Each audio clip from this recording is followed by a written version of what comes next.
ஒரு சிறு ஜெபத்தை ஏறெடுத்து செய்திக்கு கடந்து செல்வோம்.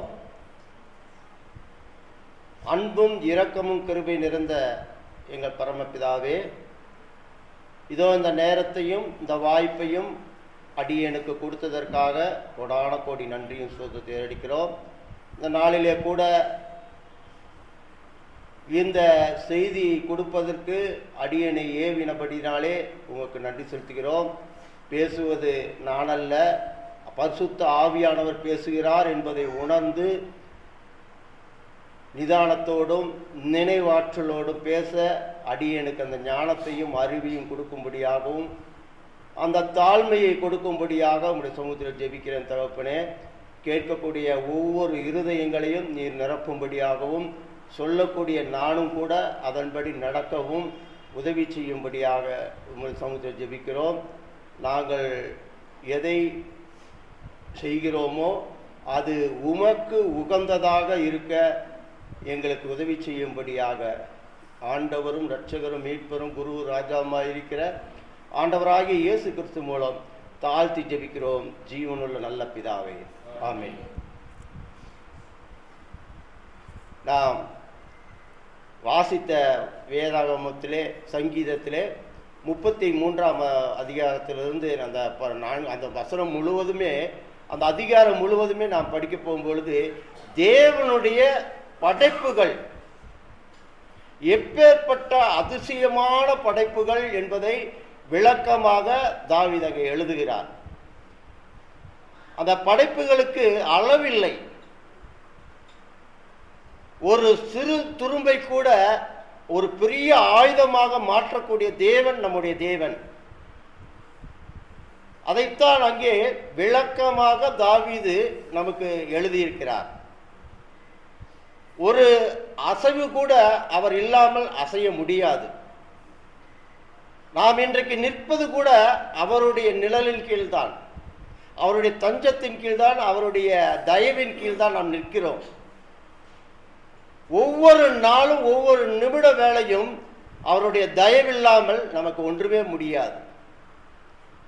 அதனால்தான் நாம் எப்பொழுதுமே அவருக்கு நன்றி செலுத்துவர்களாக இருக்க வேண்டும் என்பதை நாம் அடிக்கடி நினைவு கூறிக்கொண்டே இருக்கிறோம். எல்லா தீர்க்கதரிசிகளும் அதை சொல்லுகிறார்கள், அப்போஸ்தலர்கள் சொல்லுகிறார்கள், எல்லாருமே அதை பற்றித்தான் நமக்கு விளக்கமாக எடுத்து சொல்லுகிறார்கள். அவருடைய அதிசயத்துக்கு, அற்புதத்துக்கு, வழி நடத்துதலுக்கு அளவே இல்லை. அதை ஒவ்வொரு நாளும் ஒவ்வொரு நிமிட வேளையும் நாம் புரிந்து கொள்ள வேண்டும்.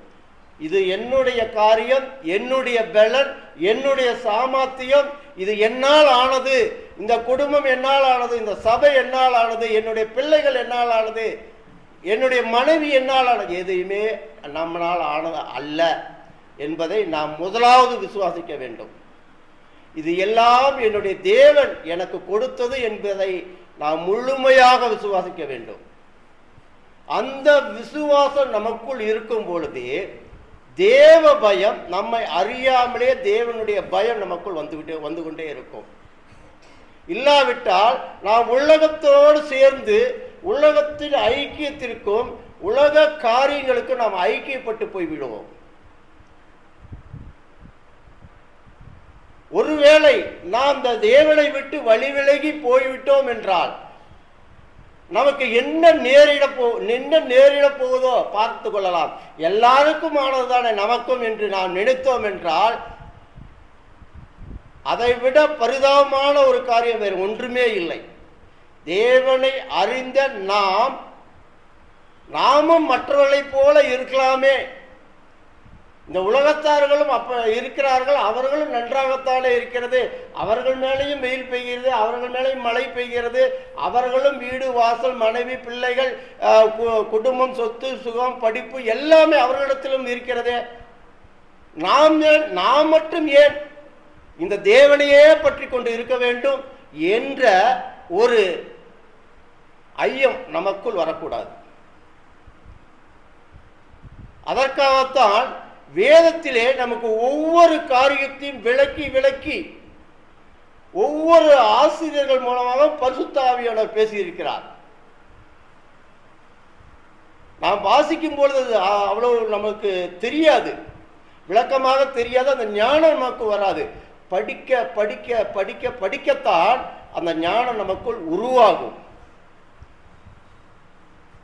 நாம் ஏன் இந்த வேதத்தின் மீது இவ்வளவு பிரியப்பட்டு இருக்கிறோம்? என்ன நடந்தாலும் இந்த வாரத்தின் முதல் நாள் தோறும் நாம் கூடி வந்தாக வேண்டும் என்ற கட்டாயம் நமக்குள் ஏன் ஏவுகிறது? ஏன் பரிசுத்த ஆவியானவர் அவர் நம்மை உந்தி தள்ளுகிறார்? தேவனை விட்டு நாம் வழி விலகி போய்விடக் கூடாது. என்னுடைய மகன் என்னுடைய மகள் என்னை விட்டு பிரிந்து போய்விடக்கூடாது, இந்த உலகத்திற்குள் போய்விடக்கூடாது என்கிற ஒரு காரணத்தினால்தான் தேவன் நமக்குள் அந்த பய உணர்வையும் தெய்வ பக்தியையும் நமக்குள் விதைத்திருக்கிறார். இந்த விதை சாதாரணமான விதை இல்லை. இந்த விதை வளர்ந்து கொண்டு இருக்கிறது, நமக்கு தெரியாது. நாம் இருக்கிற மாதிரி தான் இருக்கிறோம். ஆனால் உள்ளுக்குள்ளே நமக்குள்ளே அந்த விதையானது எவ்வளவு அழகாக வளர்ந்திருக்கிறது என்பதை நீங்கள் படித்து பாருங்கள். கலாத்தியர் 6ஆம் அதிகாரம் எவ்வளவு அழகாக நமக்குள் இந்த விதை வளர்ந்திருக்கிறது என்பதை நீங்கள் பாருங்கள். முன்னே இருந்த விதைக்கும் இப்பொழுது நமக்குள் விதைக்கப்பட்டிருக்கிற விதைக்கும் உள்ள வித்தியாசத்தை கலாத்தியர் 6ஆம் அதிகாரம்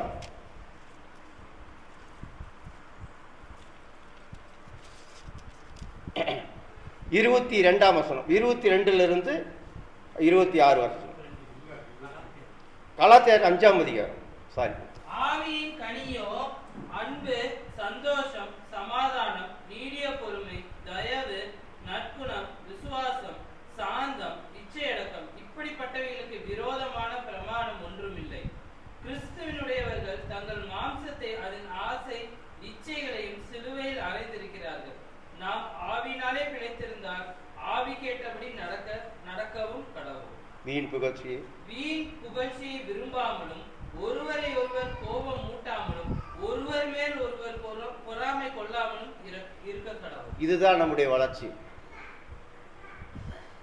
நானாகத்தான் இருக்கிறேன், ஆனால் எனக்குள் இயேசு கிறிஸ்துவானவர் எனக்குள் வந்தவுடனே இயேசு கிறிஸ்துவானவர் போட்ட விதையின் மூலமாக எனக்குள் வந்தவுடனே அந்த விதை எவ்வளவு அழகாக வளர்ந்து கொண்டு வருகிறது என்பதை உங்களுக்கு தெரியுமோ தெரியாதோ, எனக்கு தெரியுது. நம்ம கூட பழகிட்டு இருந்த நண்பர்களுக்கு தெரியும், நம்ம கூட இருக்கிற உற்றார் உறவினர்களுக்கு தெரியும் இந்த விதை எவ்வளவு அழகாக வேலை செய்து கொண்டிருக்கிறது என்பது அவர்கள் நம்மை பார்த்த உடனே கண்டுபிடிக்கும். உங்களிடத்துல ஏதோ ஒரு வித்தியாசத்தை நான் பார்க்கிறேனே, ஏதோ ஒரு வித்தியாசம் அல்ல, தேவன் நமக்குள் போட்ட விதையை முளைக்க செய்திருக்கிறார். அந்த முளைப்பு நமக்குள் இவ்வளவு அழகான கனிகளை கொடுத்து கொண்டு வருகிறது.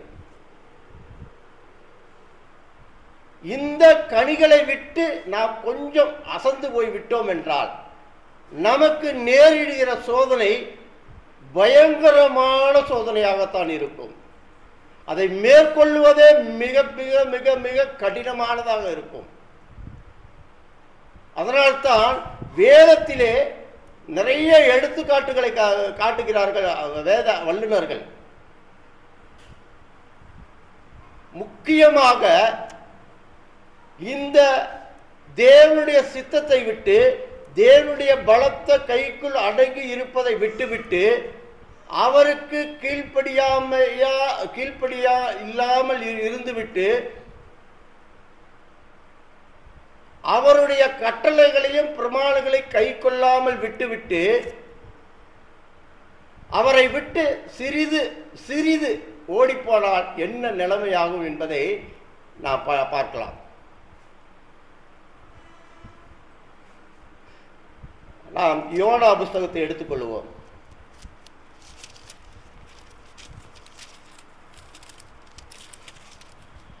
ஆயிரத்தி 72ஆம் பக்கம் யோனா புஸ்தகத்தை எடுத்துக்கொள்வோம். யோனா இதற்கு ஒரு மாதிரியானவர். இவர் தீர்க்கதரிசி, யூதேயா தேசத்து தீர்க்கதரிசி. தீர்க்கதரிசியே சிறிய தீர்க்கதரிசி, 5வது தீர்க்கதரிசியானவர் இந்த யோனா. யோனாவுடைய ஊழியத்திலே அவர் நிறைய ஊழிய காரியங்களிலே நிறைய அடிபட்டு இருக்கிறார், நிறைய பாடுகள் பட்டு இருக்கிறார். அதை பற்றி நமக்கு சொல்லவில்லை. இருந்தாலும் அந்த காலகட்டத்திலே, ராஜாக்கள் ஆள்கின்ற காலகட்டத்திலே, ரெயாபயாம் காலகட்டத்திலே, அந்த ராஜாக்கள் எப்படியெல்லாம் தேவ மனிதர்களை பாதித்தார்கள் என்பதை யோனா முன்னின்று, ராஜாவின் முன்னின்று தைரியமாக, உனக்கு நேரிட போகிற இந்த காலகட்டம் இப்பேற்பட்ட காலகட்டமாக இருக்கிறது, தயவு செய்து நீ தேவனை நினை, தேவனை விட்டுவிடாத என்று தைரியமாக எடுத்து சொன்ன தீர்க்கதரிசியிலேயே சிறிய தீர்க்கதரிசியான யோனா. இவருக்கு வந்த ஒரு சோதனையை பாருங்கள். இந்த யோனா புஸ்தகம் 4 அதிகாரத்தை உடையது. 4 அதிகாரம் தான் இதில் இருக்கிறது. ஆனால் பெரிய காரியங்களை செய்திருக்கிறார் தேவன். இவர் மூலியமாக பெரிய காரியங்களை செய்திருக்கிறார். 48 வசனம் தான் இதில் இருக்குது, வெறும் 48 வசனம். அந்த 48 வசனத்தை உலகத்தையே உள்ளடக்கி இந்த யோனா புஸ்தகத்தை பரிசுத்த ஆவியானவர் எழுத வைத்திருக்கிறார். இதை எழுதின ஆசிரியரும் யோனாதான். சோதனை காலகட்டம் என்பது தேவ பிள்ளைகளுக்கு அதிகமாக வரும். அதை நாம் முதலாவது புரிந்து கொள்ள வேண்டும். எனக்கு மட்டும்தான் வருகிறது, ஏன் எனக்கு மட்டும் வருகிறது என்று நினைக்காதீர்கள். வர வேண்டும் என்று நினைத்து பாருங்கள். அந்த சோதனை வரும் பொழுதே நாம் சந்தோஷமாகத்தான் இருப்போம். அதை மேற்கொள்ள நமக்கு அந்த தைரியம் நமக்கு பரிசுத்த ஆவியானவர் கொடுத்து விடுவார். அந்த பலம் நமக்குள் இருக்க வேண்டும். அதனால்தான் தேவனோடு ஐக்கியப்பட்டு நாம் எப்பொழுதும் தேவனுக்கு நன்றி செலுத்திக் கொண்டே இருக்க வேண்டும். ஒரு சிறு தவறு செய்து விட்டோம் என்றால், தாவீதை போல முழங்கால் படியிட்டு அப்பொழுதே மன்னிப்பு கேட்டோம் என்றால், நம்முடைய அந்த பாவமானது மேற்கொள்ளாது நம்மை. இல்லை என்றால் ஒரு பாவம் பல பாவங்களை மேற்கொள்ள செய்துவிடும். அதனால்தான் தாவீது பெரிய ஒரு முன்மாதிரி. எதை எடுத்தாலும் தான் செய்வது தவறில்லையோ உடனே மண்டியிட்டு, தேவனே உன் பாதப்படியிலே நான் நிற்கிறேன், நான் செய்த தவறுக்காக இடத்திலே மன்னிப்பு கேட்கிறேன் என்று ஒவ்வொரு அதிகாரத்திலும் அவர் சொல்லுவதை நாம் பார்க்கலாம். அது சாதாரணமாக அவர் முழங்கால் படிக்கிட்டு ஜெபிக்க மாட்டார். கல், மேடு, மணல் எதையுமே பார்க்க மாட்டார். நாம தான் சுகமாக முழங்கால் போட வேண்டும், சுகமாக நிற்க வேண்டும் என்று நினைக்கிறோம். ஆனால் தாவீதினுடைய வாழ்க்கையிலே அவர் மேடு, பள்ளங்கள், குகைகள் எதையுமே பார்க்கவில்லை. எல்லா இடத்திலும் யார் முன்பாகவும் யாராவது ஏதாவது நினைத்து விடுவார்களா என்று கூட நினைக்காத அந்த தாவீது அவ்வளவு தூரம் தேவனோடு ஐக்கியப்பட்டு இருந்தார். அதனால தான் தேவனே ஒரு சாட்சி, தாவீதுக்கு தேவனே ஒரு சாட்சி, இவன் என் உள்ளத்திற்கு உகந்த மகன். இந்த சாட்சி நாம் பெறுவதற்கு ரொம்ப பாக்கியம் பெற்றிருக்க வேண்டும். இந்த யோனா அந்த பாக்கியத்தை உடைய மகன், தீர்க்கதரிசி. தேவன் இவரிடத்திலே ஒரு காரியத்தை சொன்னார். எல்லா காரியத்தையும் செய்தவர்.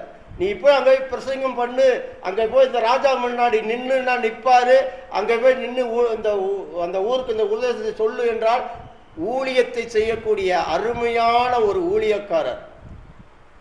இந்த ஊழியக்காரருக்கு வந்த சோதனையை பாருங்கள். தேவனே பரீட்சை பார்த்திருப்பாரோ என்னவோ தெரியவில்லை. ஒருவேளை அது ஒரு சிஷ்டாங்கமாக நமக்கு வைக்கப்பட்டிருக்கிறதா என்னவோ தெரியவில்லை. ஆனால் நான் படித்த மட்டும் இது நமக்கு ஒரு சிஷ்டாங்கம் என்பதை புரிந்து கொண்டேன். தேவன் யோனாவை அழைத்தார். அழைத்து, யோனா, நினிவேயிலே பாவம்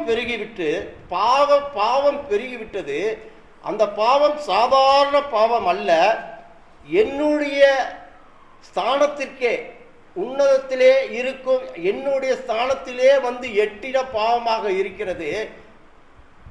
யோனா, நீ போய் அந்த நினிவேயை உபதேசம் பண்ணு, அவர்களுடைய பாவத்தை உணர்த்தி அவர்களுக்கு உபதேசம் பண்ணு என்று தேவன் யோனாவிற்கு கட்டளையிடுகிறார். எல்லா காரியத்திலையும் கட்டளையிட்டவுடனே செய்யக்கூடியவர் யோனா. அதை தெரிந்துதான் தேவன் அவரிடத்தில் சொன்னார், யோனா செய்யக்கூடியவர் தான், ஏன் இந்த இடத்துல இவர் இப்படி மாறினார்? யோனாவுடைய காலகட்டம் அது, சோதனையின் கடைசி காலகட்டம் அது. அவர், தேவன் நம்மை நினிவேக்கு போக சொல்லுகிறார், நாம் தேவனை விட்டு ஓடி போய் விடலாம். எத்தனை நாள் இந்த பாடுகள் நமக்கு, இந்த ஊழியத்தின் பாதையிலே நமக்கு எத்தனை நாள் இந்த பாடுகள்? நாம் என்னத்தை கண்டுவிட்டோம்? நாம் இதையே தான் அனுபவித்துக் கொண்டு இருக்கிறோம். ஒரு தடவை தேவனுடைய வார்த்தையை மீறி அவருக்கு கீழ்ப்படியாதபடிக்கு நாம் ஒரு தடவை நாம் பின்னோக்கி போகலாமே என்று நினைத்து பார்த்து விட்டார். உடனே நினிவேக்கு நினிவே இங்கே இருக்கிறது, தர்சிஸ் இங்கே இருக்கிறது, அந்த நினிவேயை விட்டுவிட்டு தர்சிஸுக்கு ஓடி போகிறார்.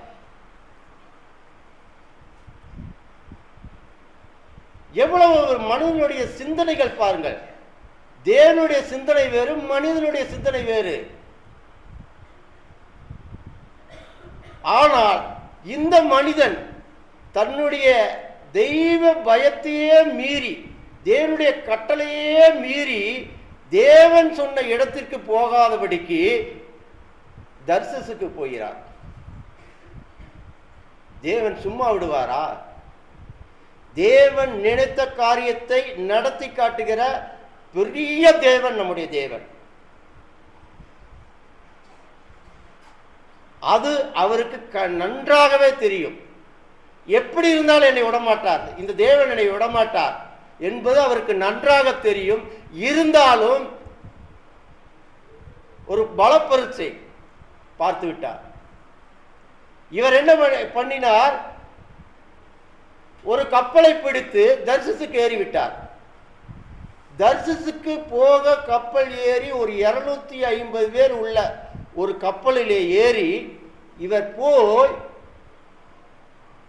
பயணச்சீட்டு பயணிகள் உட்காரும் இடத்திலே உட்காராதபடிக்கு அடித்தட்டு, அந்த கப்பலில் அடித்தட்டுங்கிறது இந்த கயிறு இந்த டியூப் இதெல்லாம் போடுற இடம்.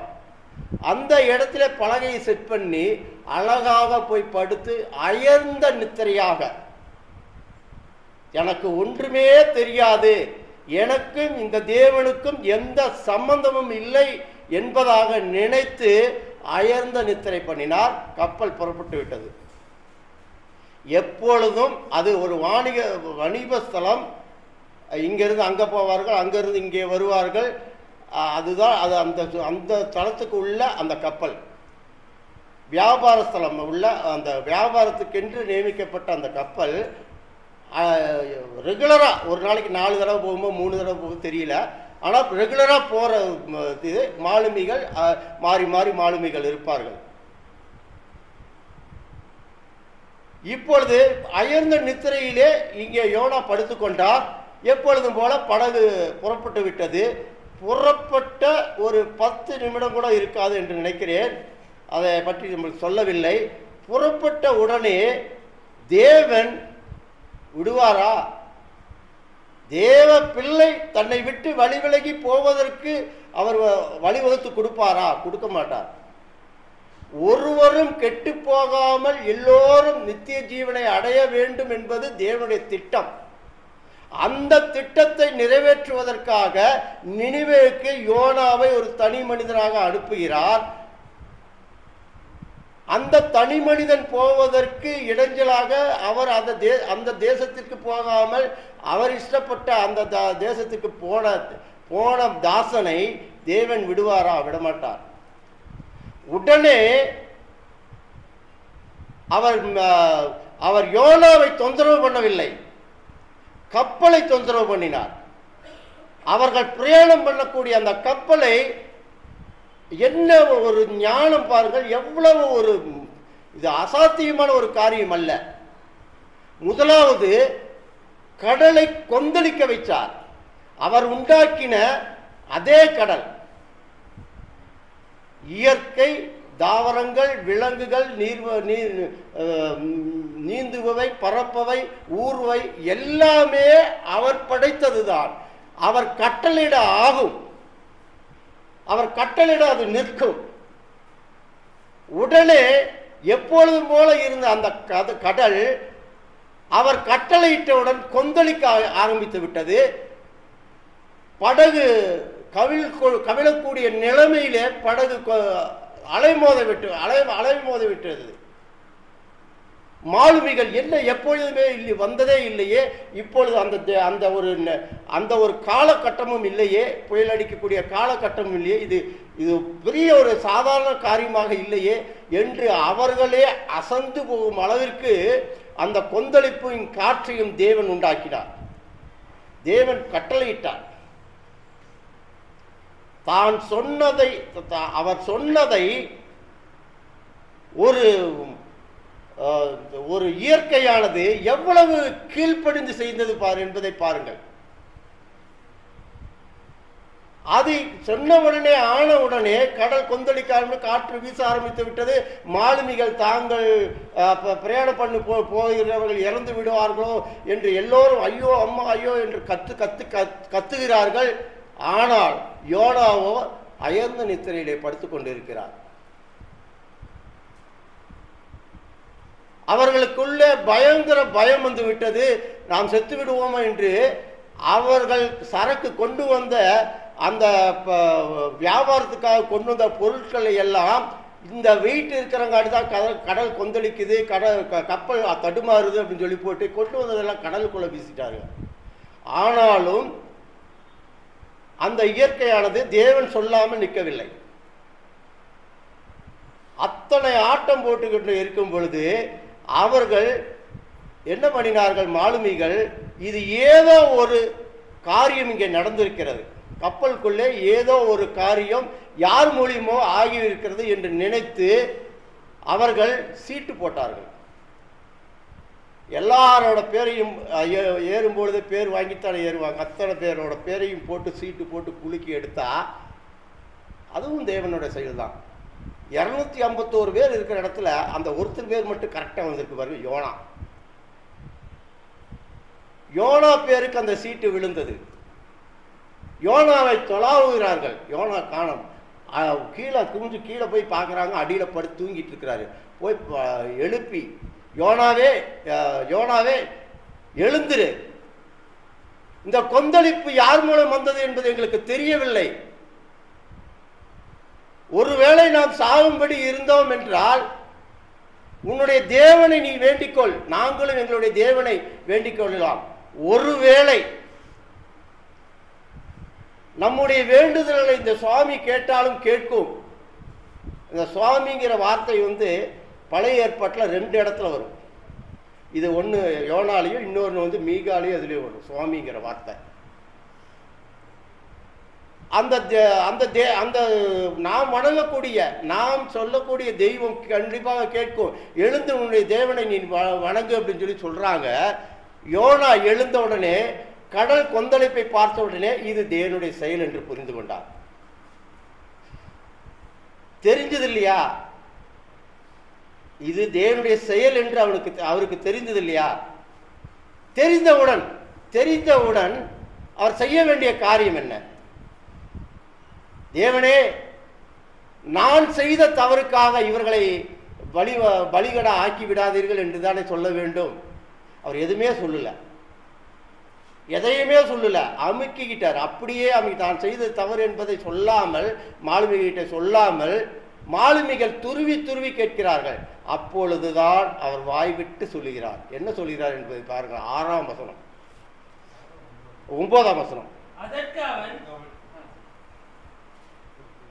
படிங்க. அதற்கு அவன், நான் எபிரேயன். முதலாவது நான் எபிரேயன், இரண்டாவது சமுத்திரத்தையும் பூமியையும் உண்டாக்கின பரலோகத்தின் தேவனாகிய கர்த்தரிடத்தில் பயபக்தி உள்ளவன் என்றார். பயபக்தி உள்ளவன். எப்பேற்பட்ட தேவனிடத்துல? சமுத்திரத்தையும் பூமியையும் உண்டாக்கின பரலோகத்தில் இருக்கிற தேவனுடைய பக்தன். அவருக்கு பக்தியுள்ள ஒரு தாசன் நான் என்பதை ஒத்துக்கொண்டார். இப்பொழுது இது என்னால் வந்துவிட்டது என்று தெரிந்து இதெல்லாம் சொல்லி முடித்த உடனே இவர் மறுபடியும் ஒரு ஸ்டேட்மெண்ட் கொடுக்கிறார். 10ஆம் வசனத்துல மறுபடியும் ஒரு ஸ்டேட்மெண்ட் கொடுக்கிறார் பாருங்க. சமூகத்தில் நின்று விலகி ஓடி போகிறவன் என்று தங்களுக்கு அறிவித்ததினால் அந்த மனுஷன் மிகவும் பயந்து அவனை நோக்கி, நீ ஏன் இதை செய்தாய் என்றார்கள். பார்த்தீங்களா? ஒரு புறஜாதிகளுக்கே தெரியுது, நீ ஒரு தேவ பயமுள்ள தேவ பயபக்தி உள்ள ஒரு மனுஷன், நீ தேவன் சொன்ன வார்த்தைக்கு இணங்காதபடிக்கு அவர் சொன்ன வார்த்தையை விட்டுவிட்டு நீ ஓடி போய் விலகி போகிறது என்ன? ஏன் நீ இப்படி செய்தாய்? ஒரு புறஜாதியார் நம்மை பார்த்து கேட்கக்கூடிய அளவிற்கு யோனா அந்த இடத்துல நடந்து கொண்டார். அதே மாதிரி தான் நம்முடைய வாழ்க்கையிலும் நீ அப்படி இருந்தையே, தேவ பயத்தோடு இருந்தையே, எப்போ பார்த்தாலும் பைபிள் எடுத்துக்கிட்டு அங்கே மீட்டிங்கு இங்கே மீட்டிங்கு, அவரை போய் சந்திக்க போகிறேன், வீடை போய் சந்திக்க போகிறேன்னு சொல்லிட்டு இருந்தையே, ஏன் நீ முடங்கி போய் வீட்டில் உட்கார்ந்துட்டு இருக்கிறார் என்று நம்முடைய அயலகத்தார், நம்முடைய கூட நம்ம கூட பழகி கொண்டு இருக்கிறவர்கள் நம்மை பார்த்து கேட்கக்கூடிய அளவிற்கு நாம் நடந்து விடுவோம். கொஞ்சம் விலகி போய்விட்டோம் என்றால் அது ஒவ்வொன்றும் அப்படித்தான் வரும்போதே. இப்பொழுது அதே நிலைமைத்தான் யோனாவுக்கு ஏற்பட்டிருக்கிறது. உடனே அவர்கள் என்ன கேட்கிறார்கள் பாருங்க. அவரை கேட்கிற இந்த கேள்வி என்ன கேள்வின்னு பாருங்க. 8வது வசனம். ஒருவேளை அவன் திருடனா இருப்பானோ? அப்பொழுது அவர்கள் அவனை நோக்கி, யார் நிமித்தம் இந்த ஆபத்து நமக்கு நேரிட்டது என்று நீ எங்களுக்கு சொல்ல வேண்டும். உன் தொழில் என்ன? நீ என்ன? உன் தேசம் எது? இதெல்லாம் வச்சா இந்த கேள்விக்குறியெல்லாம் போட்டு கேட்டோம்னா ஒரு கேள்விக்குறியிலேயே இவன் எப்பேற்பட்டவன், திருடனா இல்ல மோசக்காரனா இல்ல கொள்ளைக்காரனா கொலைகாரனா என்பது தெரிந்துவிடும். அதனால்தான் அவன் சொல்லும் பொழுதே நான் எபிரேயன், வானத்தையும் பூமியும் சமுத்திரத்தையும் உண்டாக்கின தேவனுக்கு பயந்த தாசன் நான் என்று சொல்லிவிட்டான். உடனே இவர்கள் கேட்கிறார்கள், என்ன செய்யலாம் என்று கேட்கும் பொழுது, ஒன்றும் செய்ய வேண்டாம், இது என்னால் தான் ஆனது, நான் தேவனுடைய வார்த்தைக்கு இணங்காமல் கட்டளைக்கு இடம் கொடுக்காமல் நான் விலகி ஓடி போனதனால் ஆனது. அதனால் என்னை கட்டி, எந்திரக்கல்லை கட்டி சமுத்திரத்தில் என்னை போட்டு விடுங்கள். மாலுமிகளுக்கு ஒரு அச்சம், இந்த இரத்தப்பழி எங்க நம்ம மேல வந்துருமோன்னு ஒரு பயம் வந்துருச்சு. இருந்தாலும் போட்டுத்தான் ஆக வேண்டும். மற்றவர்கள் காப்பாற்றப்பட வேண்டும் என்றால் இந்த ஒருவரை பலி கொடுத்துதான் ஆக வேண்டும். ஆனால் யோனாவுக்கு தெரியும், நாம் தப்பித்துக் கொள்ளுவோம். தேவனிடத்திலே மன்றாடி ஜெபித்தால் நமக்கு மன்னிப்பு கிடைக்கும் என்பது அவருக்கு தெரியும். போட்டு விடுங்கள் என்று சொல்லி போட்டு விட்டார்கள்.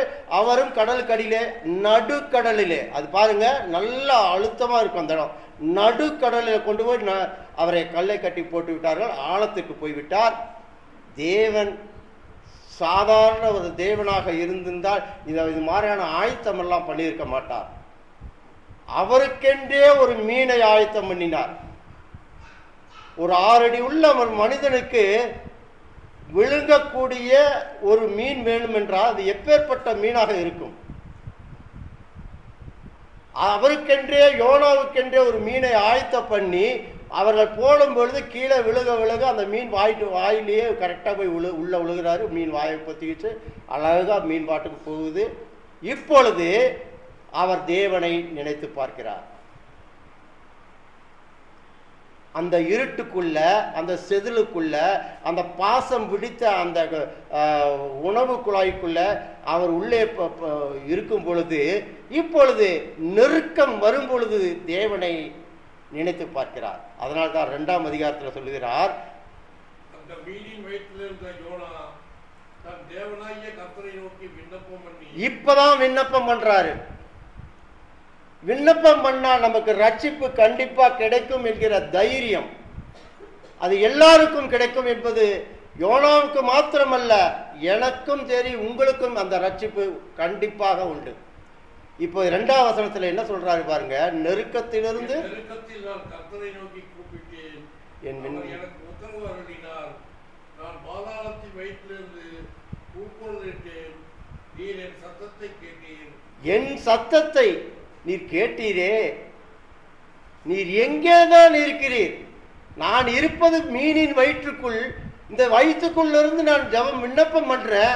இந்த விண்ணப்பத்தை பரலோகத்தில் இருக்கிற தேவன் காது கொடுத்து கேட்கிறீரே, நீர் எப்பேற்பட்ட தேவன் என்று தன்னை அப்படியே சரணடைய செய்து விட்டார். அவர் எப்பொழுது அந்த வார்த்தையை சொன்னாரோ அப்பொழுதே தேவன் அந்த மீனுக்கு கட்டளையிட்டு கரையிலே கொண்டு போய் தள்ளிவிடு அப்படின்னு சொல்லி தரையிலே ஒதுக்கி விட்டது. தரையிலே கொண்டு போய் அது மீன் கக்கி விட்டது. இப்பொழுது 3ஆம் அதிகாரத்திலே அவர் நினிவேக்குள்ளே போகிறார். நினிவே எத்தனை நாள் தூரம் பயணமாம்? 3 நாள் பிரயாணம். அந்த 3 நாள் பிரயாணத்திலையும் இவர் எந்த இடத்துல போய் சொன்னா இது ராஜா காதுக்கு எட்டும், இவர் எந்த இடத்துல போய் இதை சொன்னா இது போய் ராஜா காதுல எட்டி ராஜா கட்டளையிடும் பொழுது எல்லா மக்களும் கீழ்ப்படிவாங்கிறது இவர் தெரிந்து வைத்து, அவர் 3 நாள் பிரயாணமாக, ஒருவேளை 3 நாள் என்பது 10 நாளாக இருக்கலாம், 3 நாள் என்பது அவர் ஒரு இடத்தை குறிப்பிட்டு வைத்து அந்த இடத்தை போயிருப்பார். அந்த இடத்திலே போய் நின்று, நினிவே பட்டணத்தாரே, நீங்கள் ஒரு 40 நாள் கழித்து பிரயாணம் பண்ணி இன்னும் 40 நாள் உண்டு, அப்பொழுது நினிவே கவிழ்க்கப்பட்டு படு போகும் என்கிற வார்த்தையை உறக்க சத்தமிட்டு சொன்னார். இப்பொழுது சொன்னவுடனே கேட்கக்கூடாத ஜனங்களாக இருந்தால் தேவன் கண்டிப்பாக சோதோம் குமரா மாதிரி அழித்திருப்பார். அந்த தேசத்திலே இருக்கிற மொத்த ஜனத்தொகையே 1,29,000 பேர் தான். அந்த 1,29,000 பேரும் கீழ்ப்படிவார்கள் என்பது தேவனுக்கு தெரிந்திருக்கிறது. அதே போலத்தான் சோதோம் குமராவும் பாவங்களை செய்து பாவங்கள் தேவனுடைய சன்னிதானத்திலே போய் எட்டின உடனே அழிப்பதற்கு தேவன் பிரயத்தனம் பண்ணினார். ஏன் இதே போல அதையும் விட்டு வைத்திருக்கலாமே? இல்லை, அவர்கள் கேட்க மாட்டார்கள். இந்த 1,29,000 பேர் ராஜா முதல் கொண்டு மிருகங்கள் முதல் கொண்டு கேட்கும் என்று தேவனுக்கு தெரிந்ததனால்தான் அங்கே யோனாவை அனுப்பினார். நீ போ யோனா என்று அனுப்பினார். யோனாக்கு ஒரு பயம். என்ன பயம் என்றால், ஒருவேளை இவர்கள் கேட்காமல் போய்விட்டால், இந்த தேவன் இவர்களை மன்னித்து விட்டுவிட்டால் என்னைய கொன்னு ஓடுவானுங்க. ஏண்டா இங்க வந்து பொய் பிரச்சாரம் பண்றியா, பொய்யா உபதேசம் பண்ணிட்டு இருக்கிறியா என்று என்னை கொன்று போடுவார்கள் என்று தனக்குள்ளே ஒரு பயம். அந்த பயத்தினால் தான் அவர் ஓடினார் தர்சீசுக்கு. இப்பொழுது அந்த பயம் இருந்து கொண்டே தான் அவருக்கு இருக்கிறது. அந்த பயம் அவர்கிட்ட இருந்து கொண்டே இருந்தாலும் கூட தேவனுடைய வார்த்தைக்கு நாம் கீழ்ப்படிய வேண்டும். இப்பேற்பட்ட தேவன் நம்மை கடலிலே தூக்கி எரிந்த உடனே மீனை உருவாக்கி மீனின் வயிற்றிலிருந்து 3 நாள் இரவும் பகலும் நம்மை காப்பாற்றி கொண்டு வந்து கரை சேர்த்து இந்த நினிவேக்குள்ளே விட்டிருக்கிறாரே, இவர் பெரிய தேவன் என்பதை புரிந்து கொண்ட யோனா 3 நாள் பிரயாணத்திலே இவர்களிடத்திலே போய் சொன்ன உடனே அங்கே இருந்த சிறுவர் முதல் கொண்டு விலங்குகள் முதல் கொண்டு எல்லாருமே உபவாசம் இருந்து தங்களுடைய பாவங்களுக்காக மன்னிப்பு தேட ஆரம்பித்தார்கள். எப்பேற்பட்ட காரியத்தை பாருங்கள். இதைத்தான் நாம் கடைபிடிக்க வேண்டும் என்பதை தேவன் பரிசுத்த ஆவியானவர் மூலமாக நமக்கு உணர்த்துகிறார். யோனா மூலமாக சொல்ல வைத்து யோனா மூலமாக நமக்கு இதை விளக்குகிறார்.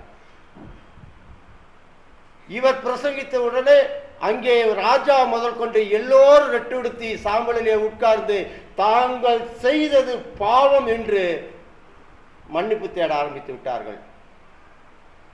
அதற்குள்ளும் யோனாக்கு ஒரு அங்கலாய்ப்பு, இந்த தேசத்துல என்னதான் நடக்குது என்று பார்க்கலாம் என்று அந்த நினிவேல எது உயர்ந்த ஸ்தானமோ அந்த ஸ்தானத்திலே போய் உட்கார்ந்து தனக்கென்று ஒரு குடிசையை போட்டு ஆயா உட்கார்ந்து வேடிக்கை பார்ப்பதற்காக உட்கார்ந்தார். தேவன் அதையும் பார்த்தார். யோனா எதுக்காக வெயிட் பண்ணிட்டு இருக்கிறாரு அப்படிங்கிறத தேவன் பார்த்தார். யோனாக்கு அது தெரியவில்லை. அழகாக ஒரு நிலையை உண்டாக்கி குடிசையை உண்டாக்கி அழகாக போய் தனியாக உட்கார்ந்து சேரை போட்டு உட்கார்ந்து வேடிக்கை பார்க்க ஆரம்பித்தார். எல்லா ஜனங்களும் உபவாசம் இருந்து தேவனுடைய வார்த்தைக்கு பணிந்து நாம் செய்தது பாவம் என்று அவர்கள் உணர்ந்து மன்னிப்பு கேட்டுக்கொண்டிருக்கிறதை வேடிக்கை பார்த்து கொண்டிருந்தார். தேவன், நீ வேடிக்கை தானே பார்க்கிற, இப்போ உனக்கு உன்னோட ஒரு ஒரு நிம்மதியான ஒரு இதை நான் இது பண்ணுகிறேன் என்று சொல்லி ஒரே நேரத்தில் ஒரு ஆமணக்கு செடியை உண்டாக்கி, ஒரே இரவிலே ஒரு ஆமணக்கு செடியை உண்டாக்கி, நல்ல ஒரு நிழலை உண்டாக்கி, அந்த வெயில் யோனாவின் மேல் படாத அளவிற்கு எவ்வளவு குளுமையை கொடுக்க முடியுமோ அவ்வளவு குளுமையை கொடுத்து அவனை இன்னமும் இதம் பண்ணினார், மகிழ்ச்சியாக்கினார். ஆனால் அந்த மகிழ்ச்சி கொஞ்ச நேரம் கூட இல்லை. உடனே ஊரும் பிராணிக்கு, அதாவது ஆமணக்கு செடி இந்த முசுக்கொட்டையை அழிக்கிறதுக்கு அந்த பூச்சி அது நல்லா செடியில கொண்டுட்டு கடிச்சு தின்றும். அதே நேரத்திலே ஒரு பூச்சியை உண்டாக்கி அந்த பூச்சியின் மூலமாக அந்த நிழலை போக்கிவிட்டு வெயில் நன்றாக நேராக உச்சி தலைக்கு அடிக்கும்படி செய்தார். இப்பொழுது யோனாக்கு எப்படி இருந்திருக்கும்? தன்னுடைய வாழ்விலே என்னடா இவ்வளவு கஷ்டம், நான் சாகிறதே மேல், இதுக்கு மேல நம்ம இருக்கக்கூடாது அப்படிங்கிற ஒரு முடிவுக்கு வராரு. இதை தேவன் தெரிந்து கொண்டு யோனாவை பார்த்து ஒரு கேள்வி கேட்கிறார். யோனாவே, அந்த கேள்வி என்ன என்று பார்க்கலாம். 8ஆம் வசனம், 4ஆம் அதிகாரம் 8ஆம் வசனம். 8. சூரியன் உதிக்கும் போது தேவன் உச்சமான கீழ்காற்றை கட்டளையிட்டார். அப்பொழுது வெயில் யோனாவுடைய தலையில் படுகிறதினால் அவன் சோர்ந்து போய் தனக்குள்ளே சாவை விரும்பி, நான் உயிரோடு இருக்கிறதை பார்க்கிறோம், சாகிறது நலமாய் இருக்கும் என்றார். 9ஆம் வசனத்துல இப்பொழுது தேவன் பேசுறார். அப்பொழுது தேவன் யோனாவை நோக்கி, நீ ஆமணக்கு நிமித்தம் எரிச்சலாகிறது நல்லதோ என்றார். அதற்கு அவன், நான் நல்ல பரியந்தம் எரிச்சலாய் இருக்கிறது நல்லதுதான் என்றார். இந்த எரிச்சல் எனக்கு மரண பரியந்தம் வரைக்கும் இருக்கும், அது நல்லதுதான். 10ஆம் வசனம். அதற்கு கர்த்தர், நீ பிரயாசப்படாததும் நீ வளர்க்காததும் ஒரு ராத்திரியிலே முளைத்ததும் ஒரு ராத்திரியிலே அழித்து ஓடுதுமான ஆமணக்குக்காக பரிதபிக்கிறாயே. வலது கைக்கும் இடது கைக்கும் வித்தியாசம் அறியாத 1,24,000 பேருக்கு அதிகமான மனுஷரும் அநேக மிருக ஜீவன்கள் இருக்கிற மகாநகரமாகிய நினிவேக்காக நான் பரிதபிக்காமல் இருப்பேனோ? நான் உண்டாக்கின இந்த நினிவே தேசத்தையும் அதில் இருக்கும் மிருகங்களையும் நான் அழித்தா எனக்கு தான் அதுக்கு நஷ்டம். அதனால் நான் அழிப்ப மாட்டேன். நான் சொன்னேன், ஆனா செய்ய மாட்டேன். நீ நினைக்கிற மாதிரி நான் நினைப்பதற்கு உன்னோட வழி வேறு, என்னோட வழி வேறு. நான் உனக்கு வைத்திருக்கிறேன் காரியம், உனக்கு 2 காரியத்தை வைத்திருக்கிறேன். ஒரு காரியம் ஜீவத்துக்கு போகிற வழி, இன்னொன்று மரணத்துக்கு போகிற வழி. நீ இதை எதை விரும்பி நீ ஏற்றுக்கொள்கிறாயோ அதை ஏற்றுக்கொள், அது உன்னுடைய விருப்பம். யோனாவுக்கு புத்தி புகட்டும் வரை தேவன் அவரை விடவே இல்லை. விடாது அவரை பற்றி கொண்டு யோனாவை, இந்த யோனா இல்லைன்னா இன்னொரு யோனா தேவனுக்கு, ஆனால் இந்த யோனாதான் தேவை இந்த நினிவேக்கு.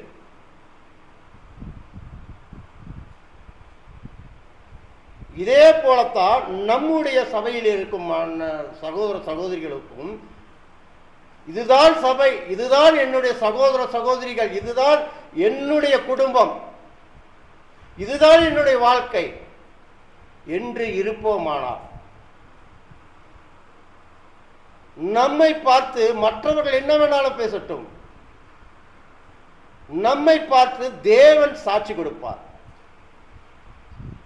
இங்கே இருக்கிற இந்த பிள்ளைகள் என்னுடைய பிள்ளைகள், உண்மையா எனக்கென்று ஆராதனை செய்கிற என்னுடைய பிள்ளைகள். இவர்களை எல்லா காலகட்டத்திலும் இவர்களை காப்பாற்றி கண்ணின் மணி போல காப்பாற்றி நான் வைப்பேன். வேதம் நமக்கு அப்படித்தான் கற்றுக் கொடுக்கிறது. ஏதோ சோதனை வந்தாலும் கூட அந்த சோதனையை சகிக்கக்கூடிய, தாங்கக்கூடிய ஒரு மனோபலத்தை தேவன் நமக்கு கொடுத்திருக்கிறார். எந்த காலகட்டத்திலும் நாம் தேவனை விட்டு வழி விலகாதபடிக்கு. இந்த ரட்சிப்பு, எனக்கு கிடைத்த இந்த ரட்சிப்பு தேவனுடைய ரட்சிப்பு, மனுஷனுடைய ரட்சிப்பு அல்ல. இதை இந்த வசனத்தையே கூட இங்கே சொல்லுகிறார் இவர், இப்போ யோனா சொல்லுகிறார் 3ஆம் அதிகாரம் 2ஆம் அதிகாரம் 9ஆம் வசனம். 4ஆம் வெளியில் துணியின் சத்தத்தோடே உமக்கு பலியிடுவேன், நான் பண்ணின பொருத்தனை செலுத்துவேன், ரட்சிப்பு கர்த்தருடையது. நாம் ஞானஸ்தானத்தின் மூலமாக தேவனிடத்திலே, பரிசுத்த ஆவியானவரிடத்திலே என்ன பொருத்தனை பண்ணினோமோ அந்த பொருத்தனை என்னுடைய மரண பர்யந்தம் வரை நிலை நிற்கும். இது மனுஷனுக்கும் கொடுத்த பொருத்தனை அல்ல, தேவனிடத்திலே நான் கொடுத்த பொருத்தனை. இது இந்த ரட்சிப்பு கர்த்தருடையது. இதை நாம் புரிந்து கொள்ள வேண்டும். கர்த்தர் தாமே உங்கள் அனைவரையும் ஆசீர்வதிப்பார்.